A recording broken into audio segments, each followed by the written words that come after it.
अभी कुछ दिन पहले मैंने आपको किचन वेस्ट से खाद बनाना बताया था, कंपोस्ट बनाना घर में कैसे बनाते हैं।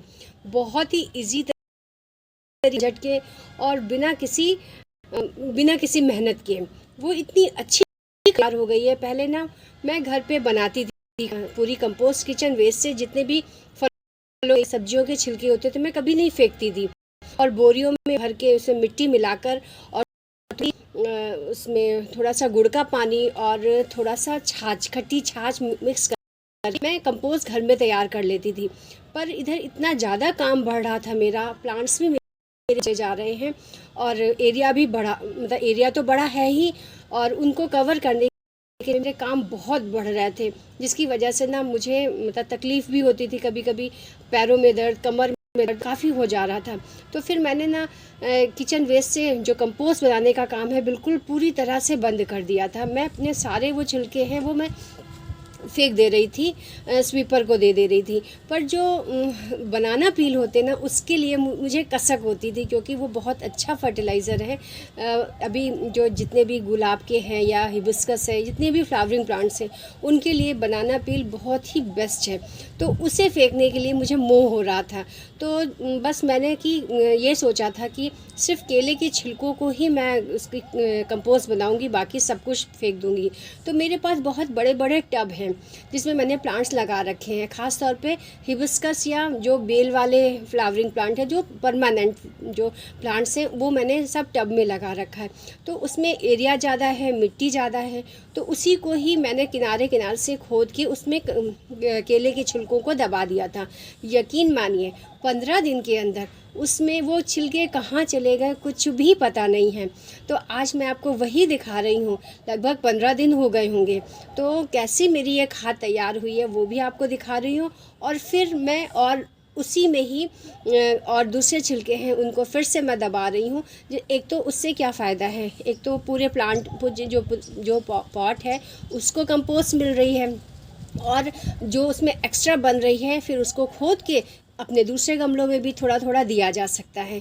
तो ये ही मुझे तरीका सबसे ज़्यादा अच्छा लगा, जो मैं आपके साथ भी शेयर कर रही हूँ। अगर आपके पास भी टाइम नहीं है तो ये तो थोड़ा सा काम है, तुरंत गमले को खोदा, या आपके पास बड़े टब नहीं, बड़ा गमला नहीं है, जो छोटे छोटे भी गमले हैं, तो उसमें 2-2 3-3 छिलके डाले जा सकते हैं, पर कंपोस्ट तैयार की जा सकती है। तो यही काम मैंने किया है और अपना एक्सपीरियंस आपके साथ शेयर कर रही हूँ।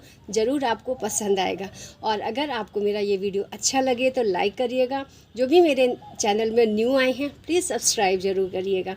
तो चलिए देखते हैं आज मैंने क्या क्या काम किया। टब है, और ये वही आइडेंटिफिकेशन के लिए मैंने जो ये ईंट रख दी थी, आज मैं आपको हटा के दिखा रही हूँ कि इसमें देखिए पूरी तरह से अच्छी खाद तैयार हो गई है। ये ब्लैक जो केले के छिलके हैं उसका है वो रिज़ल्ट है, और मैं खोद के दिखा रही हूँ, एक भी छिलका नहीं। देखिए ये केले का जो ऊपर वाला पार्ट होता है वो बचा है, क्योंकि ये थोड़ा मोटा होता है, पर ये बिल्कुल सॉफ्ट हो चुका है, बिल्कुल सॉफ्ट हो चुका है।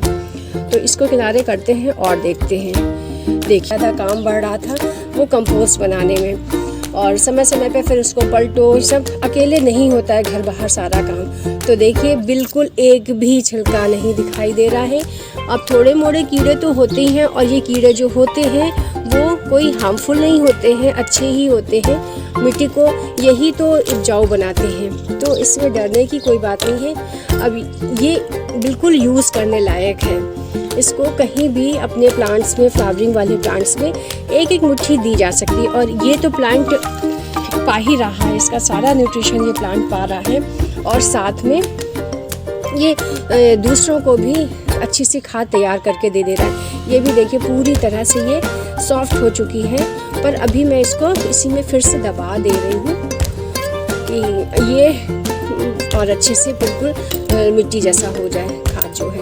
और ये बिल्कुल उपयोगी खाद है, ये किसी भी प्लांट्स में डाली जा सकती है। तो है ना कमाल की चीज़ है। तो आज मैं फिर वही काम करने जा रही हूँ। इस जगह पे इसको और उपजाऊ बना सकती हूँ, क्योंकि ये बड़ा सा टब है, या तो ये छोड़ देते यहाँ, तो